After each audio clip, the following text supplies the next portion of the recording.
You ask Tiger to solve. This deals with linear equations with one unknown. The final result is x equals -3. Let's solve it step by step. Simplify the expression. Simplify the arithmetic.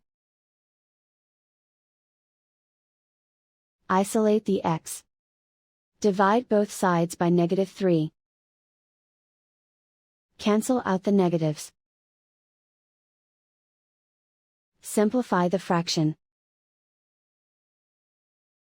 Simplify the arithmetic. Find the greatest common factor of the numerator and denominator. Factor out and cancel the greatest common factor.